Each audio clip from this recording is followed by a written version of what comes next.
আজকের যে নোয়াখালী নেওয়াজপুর কাশিমবাজার ছাত্রশিব দারসুল কোরআনের প্রোগ্রামে মসজিদে বিএনপি হামলায়, বিএনপি সন্ত্রাসীদের যুবদলের হামলায় যে কয়েকজন কর্মীকে কোরআন ক্লাস থেকে আহত করা হয়েছে,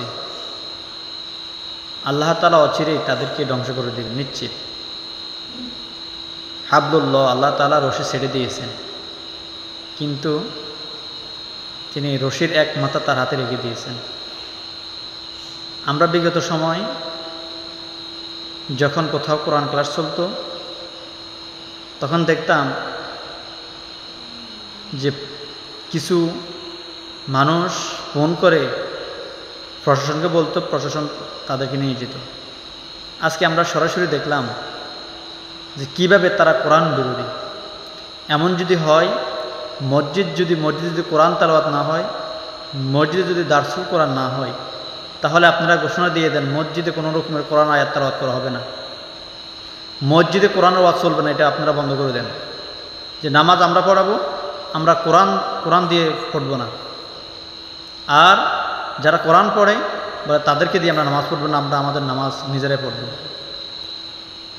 আজকের এটার জন্য আমি বিএনপির নেতৃত্ব, ঊর্ধ্বস্তনীয় কর্মকর্তার দিকে এবং প্রশাসনের দৃষ্টি আকর্ষণ করছি। এই ন্যাক্কারজনক ঘটনাকে আপনারা সঠিকভাবে তদন্ত করে এদেরকে বিচারের আওতায়, শাস্তির আওতায় আনেন। অন্যথা আল্লাহ তাআলা বলছেন, ইন্না বাদশা রব্বিকা লাশাদীদ, আমি এমনভাবে তাদেরকে পাকড়াও করব যে তোমরা অনুমান করতে পারবে না। এক সময় আমরা যখন মসজিদে কথা বলতাম আর কঠিলি ভাষা বলতাম, তখন আমাদেরকে সাধুবাদ জানাতেন।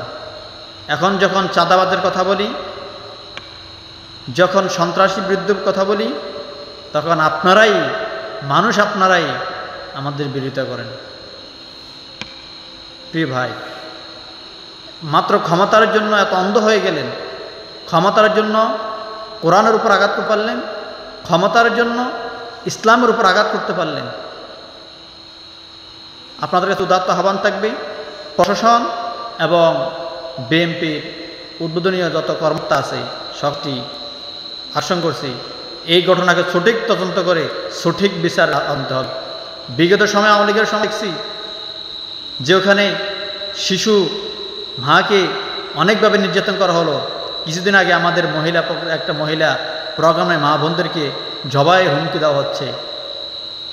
কেন এটা? আমরা এটা সঠিক বিচার চাচ্ছি এবং সঠিক তদন্ত নিয়ে প্রশাসনের দৃষ্টি আকর্ষণ করছি।